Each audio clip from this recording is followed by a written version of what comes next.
In a noisy New York diner, a weary waitress hides a secret past, until one arrogant customer ridicules a lost French woman, turning the room into a stage for humiliation. But when Clara Moreau speaks flawless French, the entire diner falls silent. What no one expects is the quiet man in the corner, watching every move, leaving behind a black envelope, a cryptic note, and a private jet ticket to Paris. Who is he, and why has he chosen her? The clatter of dishes and the low hum of conversation filled the Crown Diner, a place that smelled perpetually of burnt coffee and frying bacon. For Clara Moreau, this aroma was the perfume of her reality. It clung to her hair, her thrift store uniform, and the weary lines etched into her 26-year-old face. Each day began the same.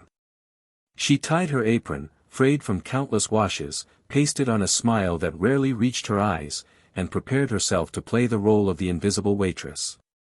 She was efficient, polite, and practiced in the art of disappearing into the background. Few who sat at her tables could have guessed that once upon a time, Clara had been a brilliant scholar at the Sorbonne in Paris. She had walked cobblestone streets, studied Renaissance art, and dreamed of becoming a cultural historian. But dreams can shatter overnight.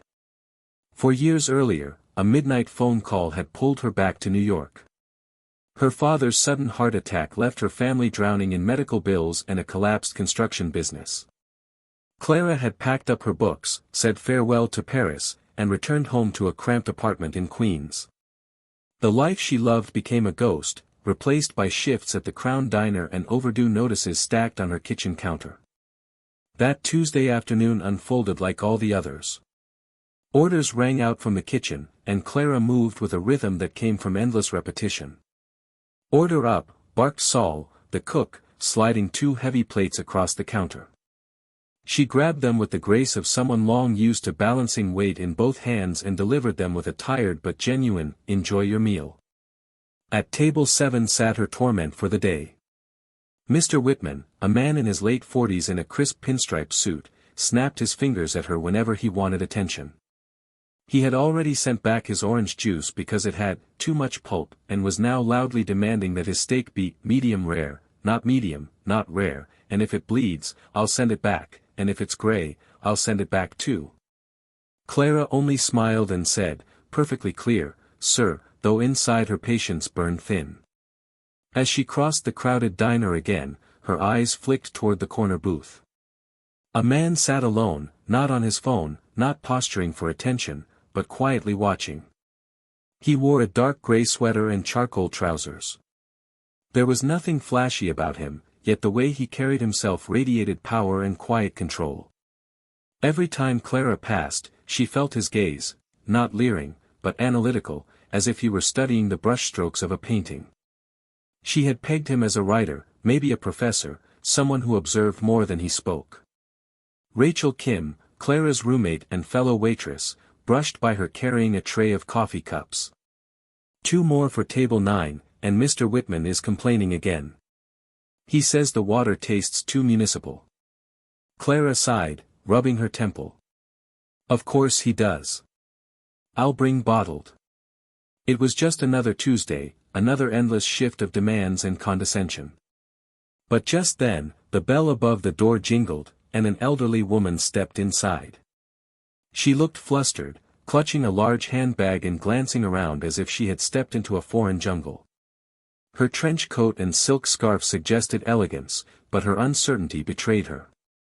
She approached the host's stand where Kevin, the teenage new hire, fumbled with the seating chart. "A table?" Kevin asked without looking up. "S'il vous plaît," she said hesitantly, her French accent thick. Kevin blinked at her. "A what?" "For one," she repeated, then launched into a rush of French, explaining that her phone had died and she was supposed to meet her tour group at the museum. Kevin only shook his head. "Sorry lady, I don't speak whatever that is." From across the diner, Mr. Whitman groaned theatrically and pushed back his chair. "Oh, for heaven's sake. Let a man of culture handle this." He puffed his chest and approached the woman. "Bonjour, madam," he announced, his accent so grotesque it was painful. "You want table, yes?" His gestures were wild, his words butchered, and the woman's confusion only deepened. Clara froze, breadbasket in hand, watching his arrogant display. The room chuckled, his younger date smirked, and the French woman looked increasingly distressed. Heat rose in Clara's chest. She had endured Whitman's smugness all afternoon, but this humiliation of a lost woman, was too much. She set the basket down, wiped her hands on her apron, and walked toward the woman. The man in the corner booth leaned forward, his coffee cup pausing at his lips, eyes locked on her. Clara smiled at the woman and spoke, not in the flat tones of a weary waitress, but in flawless, melodic French. "Madam, pardon me. This man does not understand you. May I help? You seem lost." The diner fell silent. Whitman's jaw dropped. His date's eyes widened. Saul peeked from the kitchen window. But the Frenchwoman's face lit with relief as she clasped Clara's hand, her words flowing in rapid gratitude. In that single moment, Clara was no longer invisible. She was herself again. Clara guided the frightened woman to a quiet booth near the window and switched to English with a gentle cadence. "Please sit, madam. I will help you call your tour guide. May I bring you water while we sort this out?" The woman nodded gratefully. "Merci, mademoiselle. My name is Madame Rousseau." Clara smiled. "I am Clara. You are safe here." She signaled to Kevin for a glass and a menu, then pulled her phone from her apron pocket. With steady fingers she searched the tour company listed on a folded brochure the woman produced from her handbag. The number rang twice. A coordinator answered. Within minutes Clara confirmed the group was waiting near a taxi stand by the museum and would hold for another hour. She wrote clear directions on a napkin, drawing a small map, then tucked it beneath Madame Rousseau's palm. "A taxi is 1 block away. The driver will understand this address. Take your time. Drink some water first." Relief softened the woman's features. She tried to push a $20 bill into Clara's hand. Clara closed her fingers around the napkin instead and shook her head. "Bon voyage. You owe me a smile the next time you see the city lights." Madame Rousseau laughed, the tension leaving her shoulders. She gathered her things and left with a grateful wave. The Crown Diner seemed to exhale with her departure. Conversations resumed. Dishes clinked. But something had shifted. Rachel walked past with a tray and bumped Clara's shoulder. "I did not know you could do that. That was beautiful." Clara breathed in and steadied herself. It felt good to use it again. Mr. Whitman cleared his throat loudly. His face had the blotchy flush of a man confronted with his own performance. He flipped his check over and scribbled a tip so small it might as well have been an insult. When he left, Clara found a single dollar beside a $100 tab. She pressed her lips together, lifted the dollar, and slipped it beneath the receipt without comment. At the far corner, the quiet man set his cup down and rose. He slid into a navy coat that fit as if it had been tailored in silence. As he passed Clara, he met her eyes with an unreadable look. A nod. Not indulgent. Not flirty. An appraisal, like a craftsman tapping a beam to hear if it rang true. When he was gone, Clara noticed a crisp $100 bill resting beside his saucer. $3 for the coffee. $97 for what he had seen. The afternoon thinned into the soft lull that followed the lunch crush. Clara wiped ketchup bottles, refilled salt shakers, and tried to release the spark that had caught in her chest. The spark refused to go. In its glow she remembered lecture halls warmed by Paris light, the rustle of pages, the hush that falls when meaning lands perfectly. Her shift ended at 5. She untied her apron and rubbed the ache from her wrists. Saul emerged from the kitchen, wiping his hands on a stained towel. "Hey, Moreau." He held out a sleek black envelope. The paper was heavy and cool, stitched with a faint sheen. A silver crest glinted on the flap, a stylized hawk in mid-flight. Guy from the corner booth came back. Said this was for you. Wanted to be sure you got it. Clara frowned. Did he leave a name? Saul jerked his head at the envelope. Looks like the envelope is the name. He vanished back into the heat of the kitchen. Clara stepped into the alley, where the city's late light pooled like honey over brick and steam. She broke the silver seal. Inside lay a single black business card and a folded note. The card was thick enough to feel like a choice. Raised silver letters read, Dominic Hale, CEO, Hale Global. The hawk crest perched above the name, wings outstretched. She unfolded the note. The handwriting ran like a decisive river, clean and sure. Miss Moreau, talent should never be wasted on serving mediocrity. A voice like yours belongs in Paris and at the table where heritage meets the future. A car will arrive at your address at 10 a.m. tomorrow. Your seat is reserved. Teterboro. Noon. Destination, Paris. This is not a request. It is an opportunity. D.H. Behind the note, a reservation confirmation gleamed in precise type. Private jet. Departure details. Her name spelled perfectly. Clara read the lines twice, then a third time. The alley seemed to tilt. The city noise folded into a distant hum. She felt the peculiar vertigo of a door opening where she had only ever seen a wall. Her mind raced through every explanation. A prank. A mistake. A trap. Yet the heavy paper was real. The ink was real. The memory of his steady gaze was real. She slid the card back into the envelope and pressed her thumb along the hawk to feel its wings under her skin. The hawk did not move. But something inside her did. She stepped out of the alley onto the sidewalk, the evening crowd streaming past. Buses sighed. Horns barked. The diner's neon flickered in the corner of her eye. Clara tucked the envelope against her chest and started toward the subway, the weight of it as undeniable as a heartbeat. The city had not changed. She had. Clara pushed open the door of her Queen's apartment, her pulse still pounding from the discovery of the envelope.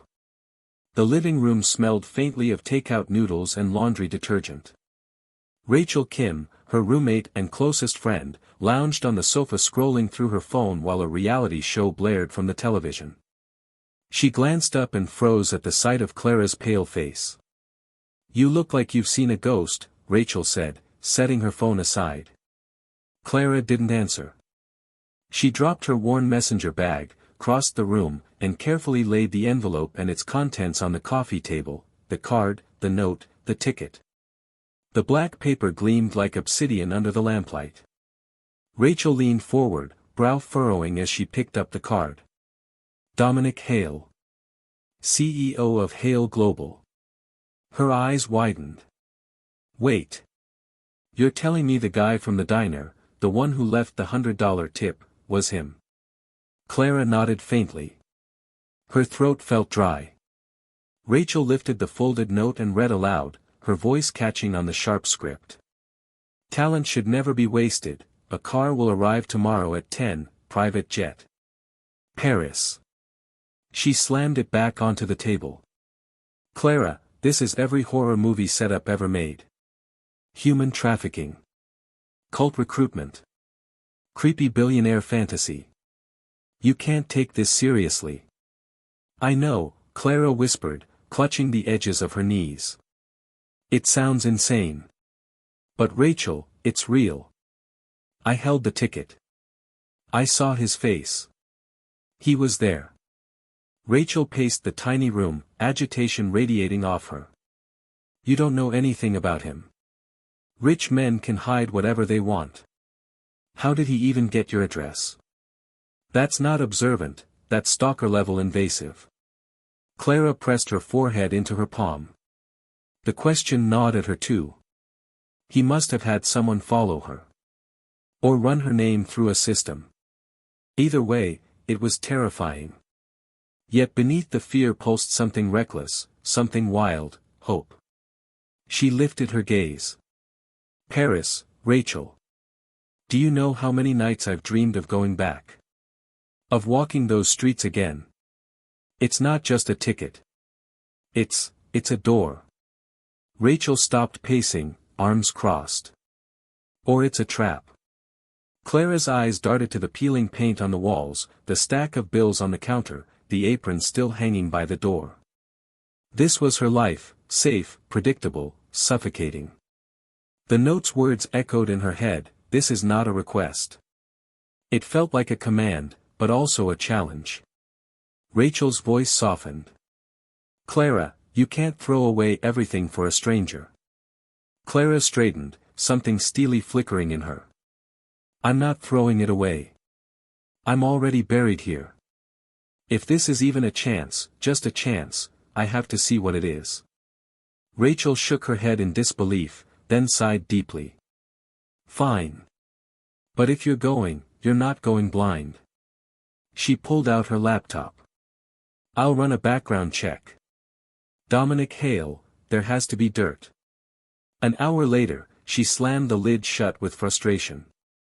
Nothing. No scandals. No tabloid mess. Just business journals and philanthropy reports. He's either a saint or very good at covering his tracks.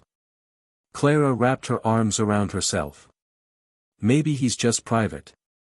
Private people don't summon waitresses to Paris with cryptic notes. Rachel's voice was sharp but her eyes betrayed worry. She grabbed Clara's phone. I'm installing a tracking app. You'll check in with me every 3 hours, understood? If I don't hear from you, I call the embassy, the FBI, the CIA if I have to. Clara hugged her tightly. Thank you. I promise I'll be careful. The next morning, Clara woke to a storm of nerves. She packed her old scuffed suitcase with faded jeans, worn shirts, and the one black dress she had owned for 5 years. The zipper strained as she closed it, and she felt absurdly unprepared. She left a short message on the diner's voicemail, quitting her job in a voice that trembled but also carried a strange freedom. At precisely 10 o'clock, a sleek black Mercedes glided to a stop outside their building. A driver in a flawless suit stepped out and opened the rear door without a word. Miss Moreau, he said with a nod. We are ready when you are. Rachel squeezed Clara's hand until her knuckles turned white. Don't forget, check in. Every 3 hours. Clara kissed her cheek, lifted the heavy suitcase, and climbed into the car. The door shut with a soft thud that seemed to seal her old life behind her. The ride was silent. Manhattan blurred past the tinted windows, familiar streets shrinking in her memory with every mile. Instead of the main terminal, the car pulled into a private hangar at Teterboro. There, gleaming like a predator at rest, waited the Gulfstream G650. Its white body gleamed under the noon sun, its engines humming with restrained power. Clara's breath caught. The jet was more than a machine, it was a symbol, a promise, a dare. A flight attendant greeted her warmly at the steps. Welcome aboard, Miss Moreau. Mr. Hale has arranged everything for your comfort. May I take your bag? Clara's hand tightened on the suitcase handle. She climbed the stairs one by one, each step carrying her further from the life she knew and closer to an unknown future that could either destroy her, or set her free. The interior of the jet shimmered with understated luxury. Cream leather seats gleamed under soft lighting, polished wood panels curved smoothly along the cabin, and silver accents bore the hawk emblem from Dominic Hale's card. It felt less like a plane and more like a floating apartment. Clara set her suitcase down, trying not to gape at the opulence. She had never seen anything like it outside of glossy magazines. Please, make yourself comfortable, the attendant said. Lunch will be served shortly. Clara eased into a seat that seemed to mold to her body. The hum of the engines vibrated through her bones as the jet taxied, then surged forward. She was pressed back against the leather, heart pounding as New York fell away beneath her. The diner, the neon sign, the weight of grease and exhaustion, all shrank to nothing. She stared out the oval window as clouds swallowed the city. The sky opened, vast and endless. For the first time in years, Clara felt untethered. The attendant soon returned with a tray, poached salmon glistening under lemon, tender asparagus, and a glass of champagne that sparkled like liquid stars. Clara hesitated before tasting it. The flavors burst across her tongue, a far cry from the stale diner coffee she brewed each morning. Yet it all felt unreal, like she had stepped into a dream she wasn't meant to have. She touched the envelope in her bag, half expecting it to dissolve like smoke. But it remained, solid and heavy, bearing Dominic Hale's mark. Questions swirled. Why her? Why now? What could a billionaire possibly want from a forgotten scholar-turned-waitress? 7 hours later, the dream continued. The Eiffel Tower pierced the Parisian night below, glittering in gold light. Clara's throat tightened. Paris, her Paris, beckoned once more. The jet landed at Le Bourget, the private airport north of the city. No customs line, no chaos. A sleek black car waited at the foot of the stairs. The driver bowed slightly. Miss Moreau, welcome to Paris. The city rushed past the tinted windows. The Arc de Triomphe. The Seine. The boulevards alive with evening lights. Each sight sent an ache through Clara, equal parts nostalgia and disbelief. She had returned to the place she once called home, yet under circumstances stranger than any story she could have written herself. The car turned through wrought iron gates onto a cobblestone drive lined with trees. At its end stood a limestone mansion glowing softly against the night. Its windows glimmered, its roof peaked in elegant slate. It was a palace disguised as a residence. The chauffeur opened her door. Clara's knees wobbled as she stepped onto the stone steps. Before she could touch the massive oak door, it swung open. Dominic Hale stood in the grand foyer. He wore a simple dark sweater and tailored trousers, just as he had at the diner. Up close, she noticed faint lines at the corners of his sharp, observant eyes. He was younger than she had guessed, perhaps late 30s. His presence was commanding yet calm, as though the air itself adjusted to him. Miss Moreau, he said, his voice smooth and low. Welcome to Paris. I trust your flight was comfortable. Yes, Clara managed, her voice small in the cavernous hall with its marble floors and sweeping staircase. But I don't understand why I'm here. Dominic's lips curved faintly. Clarity is the purpose of your visit. But first, you must be exhausted. My housekeeper will show you to your room. We will speak in the morning. A woman in a gray uniform appeared soundlessly and gestured for Clara to follow. Clara glanced back. Dominic remained where he stood, watching with the same unreadable gaze he had worn in the diner. Her room was larger than her entire apartment in Queens. High windows opened onto a private balcony overlooking manicured gardens. A marble fireplace glowed faintly. A tray of fresh croissants and coffee rested on a table as if awaiting her. Clara sank onto the bed, the sheets smooth beneath her fingers. She was in Paris again, yet not as a student or a tourist. She was a guest in the home of one of the world's most powerful men. As she drifted into uneasy sleep, one thought circled endlessly in her mind. This was no gift. This was a test, and the real reason she had been brought here had yet to be revealed.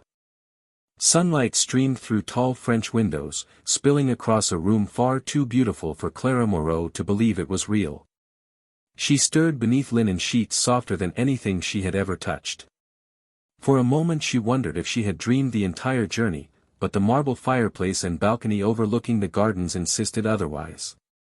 On a small table by the window sat a tray with a still steaming cup of coffee and a warm croissant. Clara sipped cautiously, the rich flavor anchoring her in this strange new reality. She dressed in her one good black dress, the same one she had worn to funerals and interviews. It felt pitiful in a room this grand, but it was all she had. A housekeeper guided her downstairs to a vast study lined with shelves of leather-bound books. Behind a sleek glass desk sat Dominic Hale, reviewing documents on a tablet so thin it seemed transparent. He looked up as she entered, his expression calm, his eyes focused entirely on her. "Good morning, Miss Moreau," he said. "Please, have a seat." Clara lowered herself into a leather armchair, her hands folded tightly in her lap.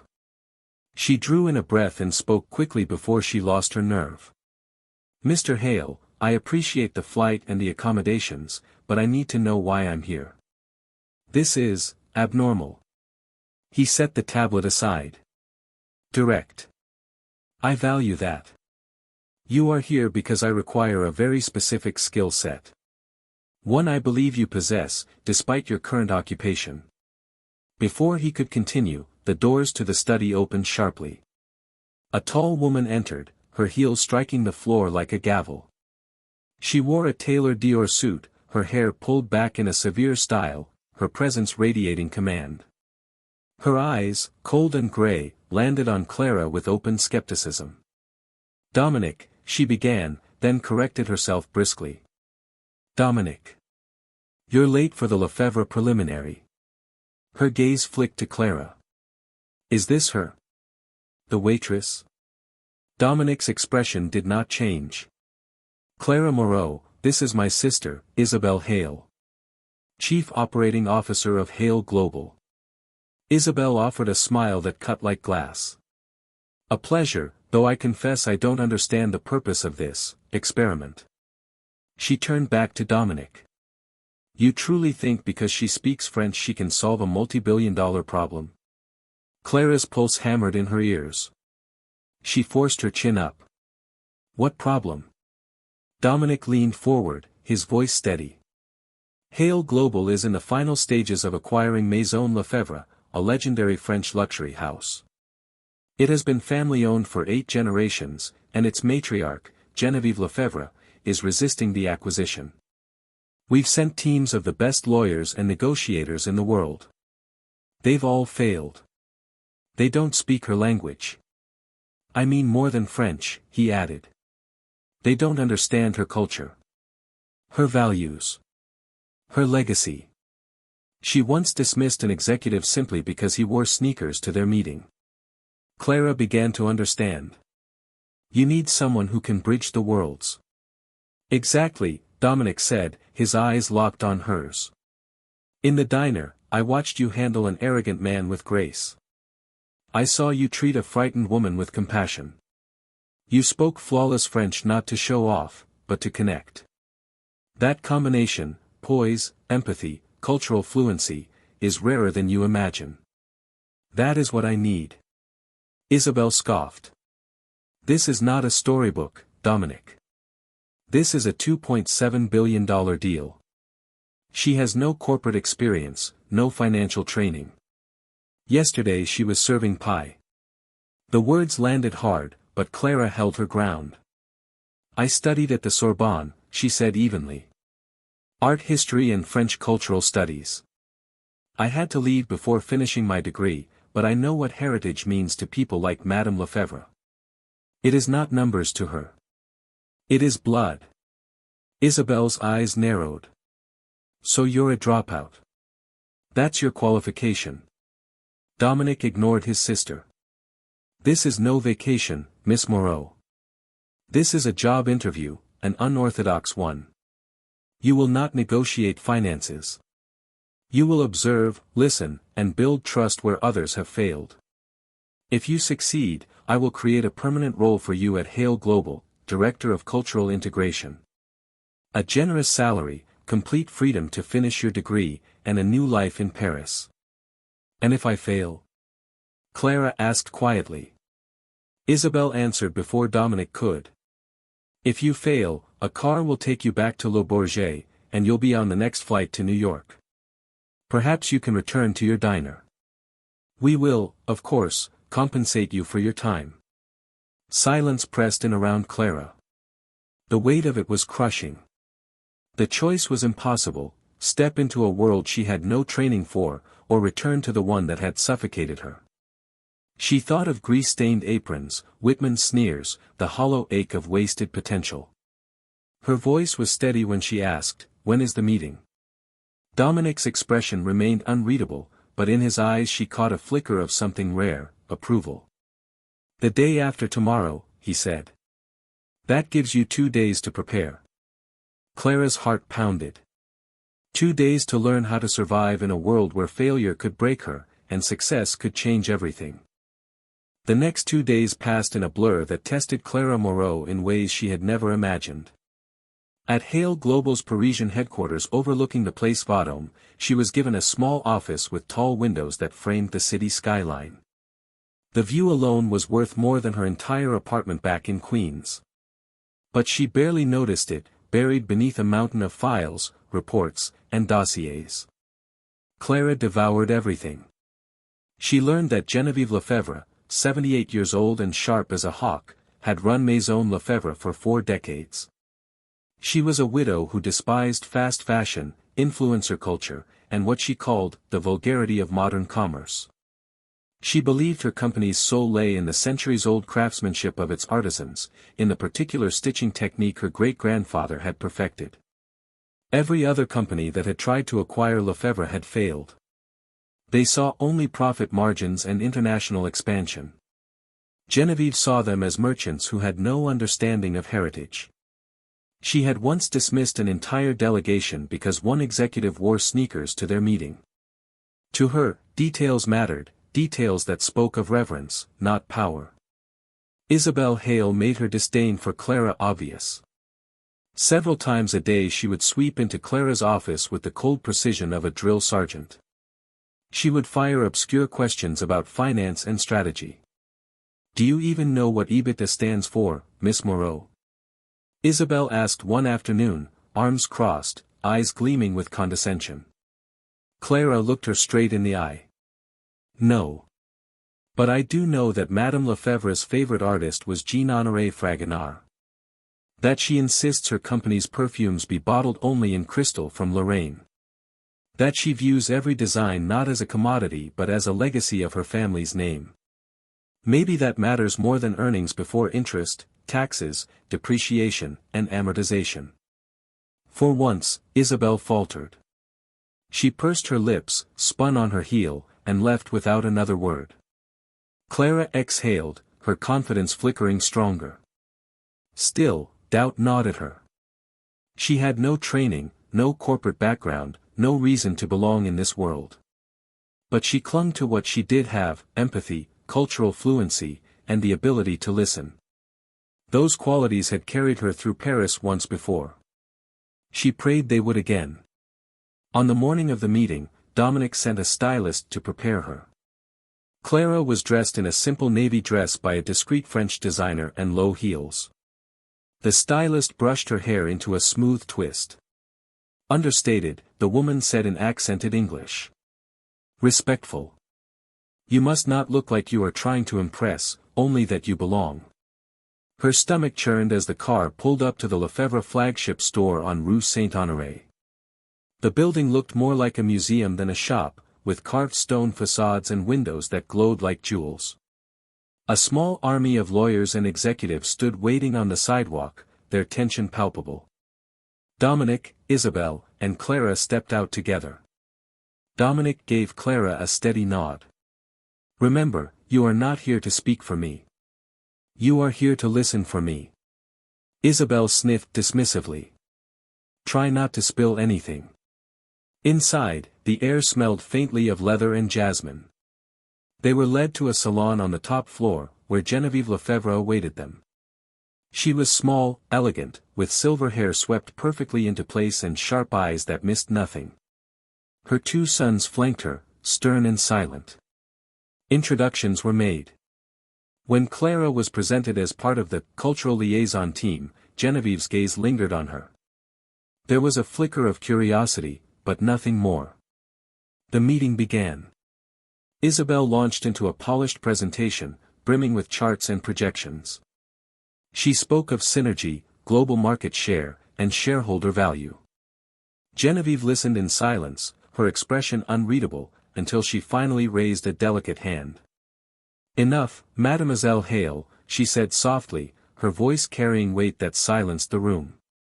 I have heard these words before. They are empty. You speak of expansion as though my house were a chain of coffee shops. You do not understand what we do here. Isabel's smile tightened. With respect, Madame Lefebvre, the soul of a company does not pay its employees. The words landed like a stone in a still pond. Genevieve's eyes flashed, and her son Antoine leaned forward, his tone ice. My mother finds your approach aggressive, mademoiselle. The room grew colder. The sterling executive shuffled papers, tension mounting. The conversation spiraled into stalemate, numbers clashing against heritage, profit against legacy. Clara sat quietly, listening, observing. She noticed how Genevieve's hand rested on a particular leather-bound book beside her. She saw the painting on the wall, a woman in 18th-century dress, her face illuminated with intelligence as she read. Clara recognized the brushwork, the intimacy of the portrait. Her heart pounded. She thought of Dominic's words, "You are here to listen." And suddenly she understood.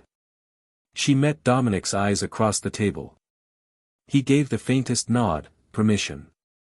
Clara rose slowly. "Forgive my interruption, Madame Lefebvre," she said, her voice clear, her French fluent and warm. "But this painting, it is exquisite. The brushstrokes remind me of Fragonard, though more intimate. Less theatrical. Is it a family piece?" The room stilled. All eyes turned to her.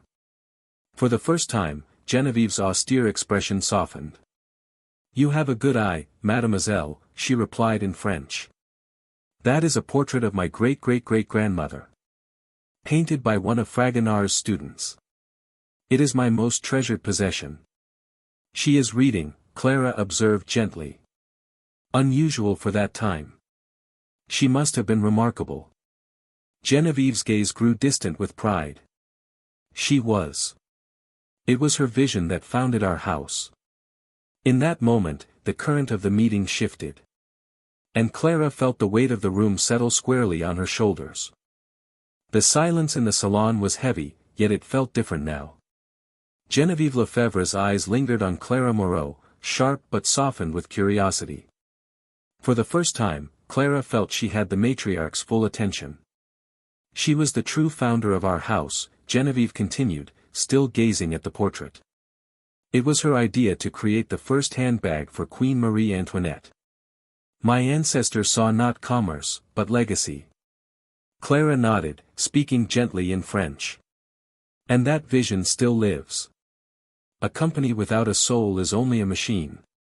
But Maison Lefebvre is art. Mr. Hale does not seek to erase that vision. He wishes to protect it. To give it a new voice for a world your ancestor could never have imagined." The words seemed to echo through the room. The lawyers looked confused, shifting in their seats. Isabel Hale's mouth pressed into a thin line, her eyes flashing irritation.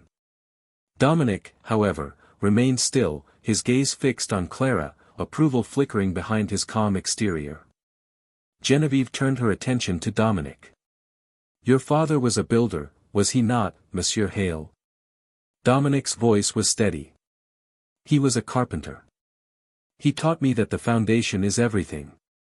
A long pause followed. Then, for the first time, a faint smile touched Genevieve's lips. "Perhaps we can have tea next week. Just you and me. Without these presentations." Her eyes returned to Clara. "And you will bring Mademoiselle Moreau." It was not a victory, but it was not defeat. It was a door opening where before there had only been walls. The ride back to the Hale residence was thick with unspoken tension. The executives whispered excitedly in the car, buzzing about the breakthrough. Isabel, however, sat rigid, her expression thunderous. Finally, she turned to Clara. "That was a lucky trick," she said coldly. "A parlor game with a painting." Dominic's voice cut through, calm but firm. "It was not a trick, Isabel. It was insight. She listened, something your team of experts failed to do." Isabel said nothing more, but her glare at Clara was sharp enough to draw blood. The following week, Clara found herself once again face to face with Genevieve Lefebvre, this time not in a salon filled with lawyers, but at a small table laid for tea in the matriarch's private garden. Roses climbed the walls, their fragrance mingling with the faint scent of jasmine. Clara translated not only words but intentions. When Dominic spoke of platforms and data, Clara reframed it as a digital atelier, a way to share the artisan's stories with the world. When Genevieve spoke of heritage, Clara emphasized its alignment with long-term brand guardianship rather than mere tradition. For hours they talked, not of margins and profits, but of art, history, and vision. Clara's confidence grew with each exchange. She was no longer an observer in borrowed clothing. She was the bridge Dominic had described, the missing voice in a conversation that had once been broken. By the end of the week, the impossible happened. The deal was signed. Maison Lefebvre would join Hale Global, but with safeguards in place, its French workshops preserved, its artisans protected, and Genevieve herself appointed as a lifetime guardian on the board. That night, Dominic hosted a private celebration at his mansion. The halls were lit with golden chandeliers, the air filled with quiet laughter and the clink of crystal glasses. Clara stood on the balcony of her room, looking out at the lights of Paris shimmering across the horizon. She felt transformed. A week earlier, she had been serving greasy coffee to thankless customers. Now she had sat at the table with one of France's most powerful women and helped shape a deal worth billions. Dominic appeared beside her, his presence quiet but commanding. For a moment they stood in silence, the city glowing below them. "I owe you a great deal, Clara," he said finally. She turned to face him. "You gave me an opportunity. That's more than anyone else ever has." "The offer I made still stands," he said. "Director of Cultural Integration. A salary that would free you from every debt. A home here in Paris. And funding for your degree, should you want it. It's yours." Clara's heart pounded. It was everything she had once dreamed of, a way back to the life she thought she had lost. But as she looked at him, then back at the glittering city, she realized something had changed. She was no longer a waitress who had been discovered. She was a woman who had rediscovered herself. "Thank you," she said, her voice steady. "It's an incredible offer. But I have a counterproposal." Dominic's brow lifted, surprise flashing across his face. "I'm listening." Clara drew in a breath, gathering all the courage she had built since leaving the diner. "I don't want a gift. I want you to invest in me, not as someone you saved, but as a partner you value. I want to lead the Maison Lefebvre integration. Not as an accessory to your empire, but as the one responsible for its success. Give me a team, a budget, and a performance-based contract. If I succeed in doubling its digital presence while preserving its heritage, I want equity. A real stake in what we build." Dominic stared at her, astonishment softening into something else, respect. Slowly, a smile spread across his face, rare and genuine. "A waitress who served me coffee a week ago is now negotiating equity on a multi-billion-dollar deal," he murmured, half to himself. "Clara Moreau, you continue to surprise me." He extended his hand. "You have a deal." Clara clasped it firmly, the electricity of the moment coursing through her. This was no longer his test. It was her future. And it had only just begun. The handshake lingered in Clara Moreau's memory like the strike of a bell. Firm, deliberate, equal. For the first time in her life she wasn't just being offered a chance, she was claiming one. Dominic Hale's eyes had gleamed with something she couldn't quite name as he sealed the agreement, but what mattered most was the weight of her own words. She had asked not for charity but for responsibility. The following days were a blur of preparation. Clara walked into Hale Global's Paris offices not as an outsider, but as a project lead. Her desk overflowed with files, charts, and reports, but she tackled them with relentless focus. She met with artisans from Maison Lefebvre, listening to their fears about losing their identity under corporate ownership. She reassured them in flawless French that their heritage would not be erased but amplified. She attended meetings with marketing directors and reimagined their vision as storytelling, crafting narratives that honored the company's roots while opening it to the modern world. Isabel Hale still eyed her with cold skepticism, but she no longer dismissed Clara outright. There were whispers in the hallways now, about the waitress who had swayed Genevieve Lefebvre, about the newcomer who had shifted a billion-dollar acquisition from stalemate to signature. Clara heard the whispers, but she did not let them distract her. She had work to do, and a deadline to prove herself. Late one night, Clara stood alone in the Maison Lefebvre flagship store, the same salon where she had once pointed to the portrait that changed everything.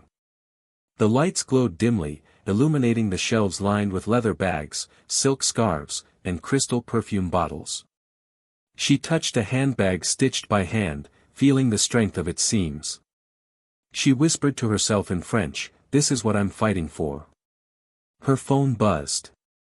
A message from Rachel lit the screen. "Are you safe? Are you happy?" Clara smiled through tired eyes. She typed back, "Yes. More than I ever thought possible."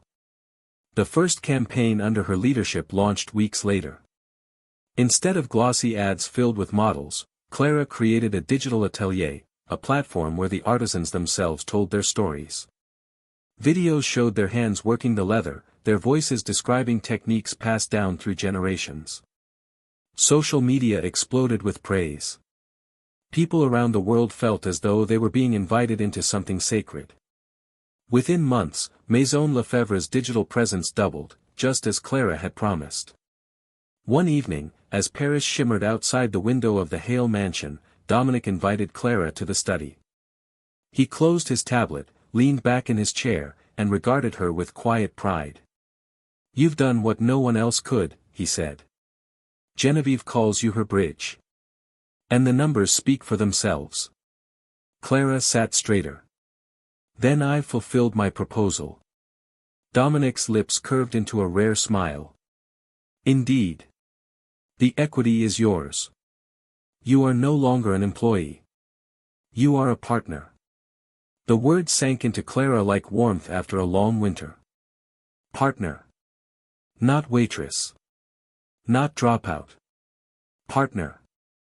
She stood, walked to the tall windows, and gazed out at the city she thought she had lost forever. Paris glowed like a promise reborn.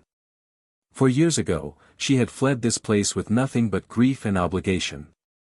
Now she returned not as a student or a dreamer, but as a woman who had carved her own place among its stories. Dominic joined her at the window. For a moment, neither spoke. The silence between them felt less like distance and more like recognition. Clara exhaled slowly, her reflection shimmering in the glass beside his. "I thought I had lost myself in that diner," she said quietly. "But maybe I just needed to be reminded of who I was." Dominic's voice was low, steady. "Sometimes it takes a stranger to see us clearly. But you did the hardest part, you believed in yourself when it mattered most." Clara's throat tightened. The words, the city, the moment, it was almost too much. But she held her ground, as she always had. From a greasy diner to a Parisian mansion, from invisible waitress to partner in a global empire, Clara's journey had been born from a single act of kindness and a sentence spoken in French. She had stepped into the unknown, faced her fears, and demanded her worth. She was no longer defined by what she had lost. She was defined by what she had built. And as the lights of Paris burned bright beneath her, Clara Moreau finally knew, she was home. Every hidden talent has the power to change a life when courage brings it to the surface. Clara Moreau's journey reminds us that kindness, empathy, and the strength to demand your worth can open doors no one thought possible. The smallest act, like speaking up in a moment of need, can unlock opportunities beyond imagination. This story is a fictional work, crafted to feel realistic so that we may reflect on its lesson and carry it into our own lives. Thank you so much for watching. If you enjoyed this story, please share your thoughts in the comments, give it a like, and don't forget to subscribe so you never miss the next powerful tale. Your support helps us bring more inspiring stories to life.